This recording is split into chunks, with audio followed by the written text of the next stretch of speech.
विचारपीठ और मेरे प्यारे बहनों और भाई, जब हम हमारे माता भगिनियों की बात करते हैं तो ये सिर्फ बात हो जाती है। इसके ऊपर हमारे अनी जैसी बहन लड़ती है और भी कई बहनें लड़ रही है, लेकिन कितने सदियों से लोग लड़ रहे हैं। ऐसा नहीं है कि यदि आप थोड़ी हिस्ट्री खंगालेंगे तो डॉक्टर बाबा साहब अम्बेडकर ने 1916 में जब कास्ट इन इंडिया का सब्जेक्ट लिया था तो उन्होंने कहा था कि सरप्लस श्री का जो थ्योरी है ये सबसे बुरी थ्योरी है, सबसे घातक थ्योरी है।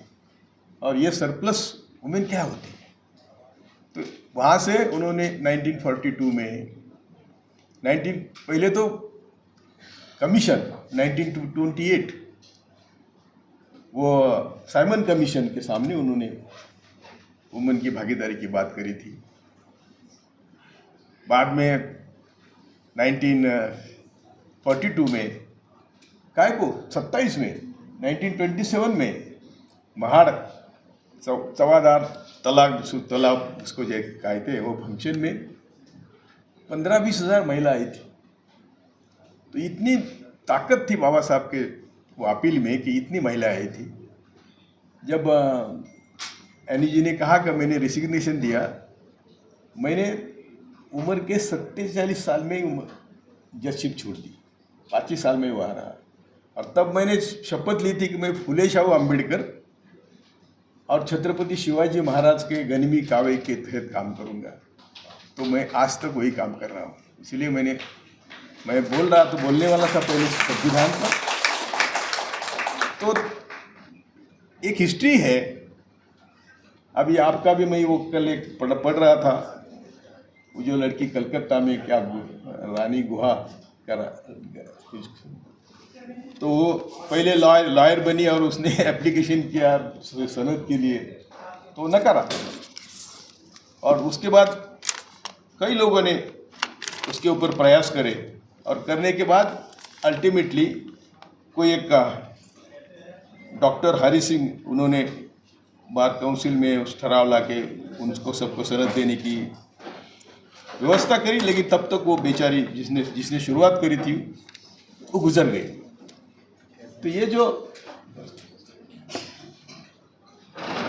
इतिहास है, इसके बावजूद हम कहते हैं, ऑलवेज कहते हैं कि दुनिया की माता बहन, यहाँ की नहीं, आपने एशिया की बात करी। विवेकानंद ने भी कहा था कि जिस देश में हम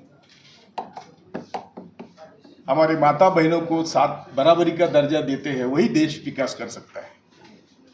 लेकिन आप तो सब जानते हैं कि हमारे यहाँ मनुस्मृति थी नहीं है, आज पक्की हो गई है। हमारे यहाँ चाणक्य नीति थी और इन सब का कहना है। आजकल मैं थोड़ा डरता हूँ सत्य बोलने में, सही धर्म की बात करने में या न्याय की बात करने में। आज उसको गुनाहगार ठहराया जाता है। तो भी किसी ने तो बात करनी चाहिए, इसलिए मैं छेड़ रहा हूँ।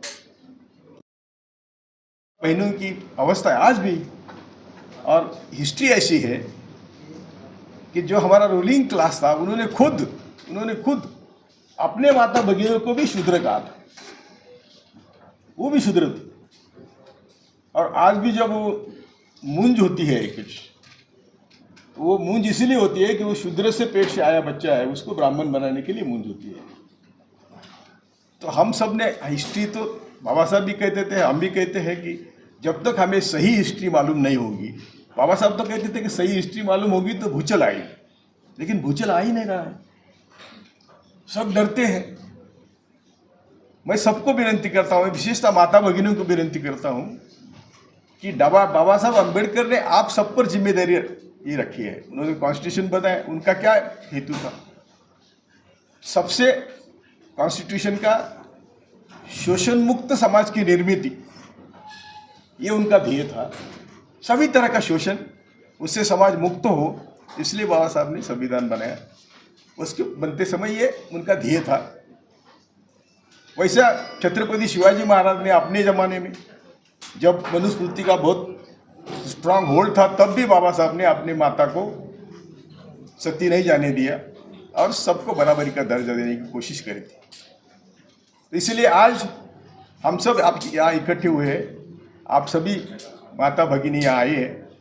मैं आप सबको विनती करता हूँ कि थोड़ा इतिहास खंगालने की ज़रूरत है, और जब हम खंगालेंगे तो हमें सब मालूम होगा कि आपके सिवा ये देश नहीं चलेगा। अभी मैं CAA NRC का उदाहरण देता हूँ कि हज़ारों महिला रास्ते पर आती हैं, हज़ारों महिला। मैंने कहा आपने क्रांति करी है, लेकिन एनी जी आपको मालूम होना चाहिए कि वो CAA NRC में जो मैंने भाषण किए देश भर और महिलाओं की स्तुति करी, तो मेरे खिलाफ बॉम्बे हाईकोर्ट, दिल्ली मद्रास हाईकोर्ट में, दिल्ली हाईकोर्ट में पिटीशन है कि CAA NRC के कारण मुसलमान बहनों को, भाइयों को भड़काया और दिल्ली में दंगा हो गया, और इसलिए मुझे इम्प्लीड करो उसमें, ये पिटीशन। तो आपको बोलने की पाबंदी कैसी लगाए उनको मालूम है। तो इसलिए हमें तो जेल को ना मरने को डरना चाहिए। मैं हमेशा बोलता हूँ कि हम घर में बैठेंगे, एयर कंडीशन में बैठेंगे, अच्छी कारों में घूमेंगे, तो भी घर में सड़कर मरने वाले हैं। तो हमारी अगली पीढ़ी हमारे लिए क्या सोचेगी कि जो हमारे पुरखे थे वो ऐसे घर में सड़ के मरे, इसलिए हमें भी सड़ के मरना पड़ेगा। तो मैं आपको विनती करता हूँ कि चलो डरो मत, अभी हमें लड़के मरने में हमारा अभिमान जागा होना चाहिए। ये मैं आपको वादा करता हूँ। आज का जो विषय मेरे लिए है, तो मैं कहता हूँ कि क्यों कोर्ट, क्यों संसद, हमारी महिलाएं सब जगह चाहिए। और ये संसद और ये कोर्ट जहाँ हम जाते हैं वहाँ हमारे मुताबिक काम करने की व्यवस्था नहीं है। किसी भी पार्टी में तुम जाओ, वो पार्टी की आइडियोलॉजी मनुवादियों के तरफ झुकी हुई है, और मनुवाद तो हमारा शत्रु है। मनुस्मृति तो हमारे सबसे हजारों सालों से दुश्मन है। किसी भी पार्टी में आप जाओ, आपको स्वतंत्रता की परमिशन नहीं है। स्वतंत्र विचार रखने के लिए जो हम लोग, और जो बाबा साहब की इच्छा थी, उनका तो इतना ही कहना था कि स्वतंत्र विचारों की युवा पीढ़ी निर्मित यही देश के विकास की नींव है। लेकिन वो हो नहीं रहा है। जो MP MLA स्वतंत्र बात नहीं कर सकते, हमारे माता भगिनी को बात करने के मौका कब मिलेगा? और जो कभी मिलता है मौका, तो पार्टी के मिनट दिए जाते हैं, मिनट्स होते हैं, मिनट्स। ये हम यहाँ बात हो गई थी, D राजा जैसे थोड़े MPs है जो थोड़े होते हुए भी समय निकालते थे, वाइस प्रेसिडेंट से परमिशन लेके बोलते थे, लेकिन बोलना भी इतना मुश्किल हो गया है। तो हमें गली गली में बोलने की आज जरूरत है, घर में जाके हमें बोलने की जरूरत है। हम इनसे पंगा वैसा नहीं ले सकते। इन ताकतों से पंगा लेना है तो माता भगिनियों से काम शुरू होना, वो ही काम कर सकती है। अपने बच्चों को क्या मालूम, वो जब आपके घर में आता है तो उसकी जात क्या है, उसका धर्म क्या है, उसको क्या करना है, तो हम उसको तैयार करते हैं। तो हमें यदि उसको तैयार करना है तो भाई तू ना जात का ना धर्म का है, तू पहले इंसान है। यदि हमारी माता भगिनी, और हमें ये करना पड़ेगा, उससे बिल्कुल हमें चारा नहीं है। आज सिर्फ भाषण, मीटिंग से काम नहीं चलेगा। एक तो मीटिंग हो ही नहीं सकती, लोग मीटिंग में आते नहीं, आने के लिए डरते हैं, और इतने डरते हैं कि हम जैसे लोगों को भी विरोध करते हैं, काहे को तुम इसमें पड़े, कुछ होने वाला नहीं है। तो ऐसा नहीं चलेगा। ये आपके माध्यम से मैं घर घर मैसेज देना चाहता हूँ कि हमारे सभी महिलाओं की सभी जगह भागीदारी चाहिए, और सबसे बड़ी जिम्मेदारी है नई युवा पीढ़ी की स्वतंत्र विचारों की एक फौज तैयार करना। यदि हम वो करेंगे तो इनके लोगों का हम मुकाबला कर सकते हैं, नहीं तो मुकाबला नहीं कर सकते। अभी मैं हमारे कई दोस्त देख रहा हूँ, हमारे डॉक्टर प्रोफेसर रतन लाल है, है क्या गए बैठे हैं पीछे। तो मीडिया उनको भी आप लोग ऐसे ही कुछ भाषण में अंदर लिया था। और जब एक अंदर जाता है तो हम लोग सोचते हैं नहीं हमारी बारी नहीं आई। हिटलर की हिस्ट्री है कि उन्होंने एक एक को सफाया दिया और जब कोई बचे तो उनके लिए कोई बचा ही नहीं था। तो मैं आप सबको विनती करता हूँ, विशेषता दलित, आदिवासी, दलित यानी एससी, कुछ गलत शब्द है तो माफ करना, लेकिन एससी, एसटी और ओबीसी ये मुस्लिम, ये साथ आने की मैं 1976 से कोशिश कर रहा हूँ, साथ आते ही नहीं। अपने अपने लीडरशिप है, उनकी दुकानें हैं। तो मैं आपके माध्यम से इस देश के माता भगिनों की विनती करता हूँ कि ना धर्म, ना पंथ, ना जात, ना पॉलिटिकल पार्टी आपको मदद कर सकती है।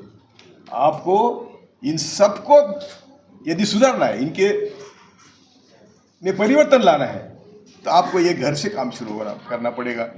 और हमें ना मीडिया है हमारे पास, ये बेचारे सोशल मीडिया के लोग हैं। मेन मीडिया तो मैं चैलेंज करता हूँ, कोई आ नहीं सकता, उनको परमिशन ही नहीं है। और जो आए हुए तो उनके संपादक उनको ये दिखा भी नहीं देंगे।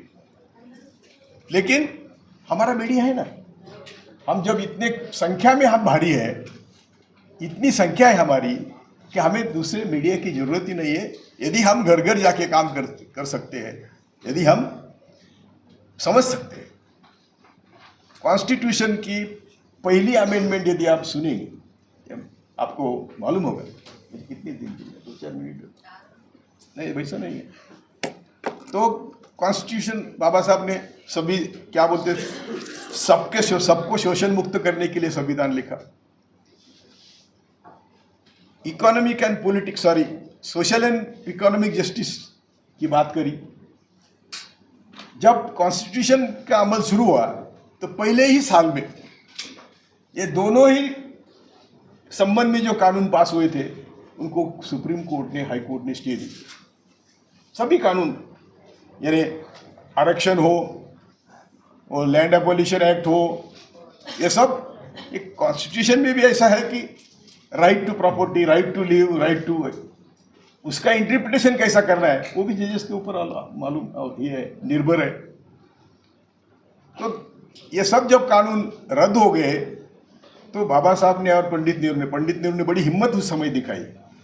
और सब देश जब खिलाफ था उस समय पंडित नेहरू ने ये अमेंडमेंट करी और ये जो कानून है वो सब कोर्ट के दायरे से बाहर में 15(3) की इंसर्शन हुआ और ये जो कानून सब शेड्यूल 9 में डाले ताकि कोई कोर्ट इनको टच न कर सके। वो अभी तक थे, अभी एक 10-5 साल पहले सुप्रीम कोर्ट ने फुल बेंच बिठा के वो शेड्यूल 9 का प्रिविलेज रद्द किया है। लेकिन अब तक था, तो एक करने की इच्छा होती है तो हो सकता है। लेकिन हिंदू कोड बिल, मैं बाबा साहब के सीरीज में बोलना भूल गया कि हिंदू कोड बिल में बाबा साहब ने सभी धर्म के, जाति धर्म के औरतों को सब अधिकार देने की कोशिश करी।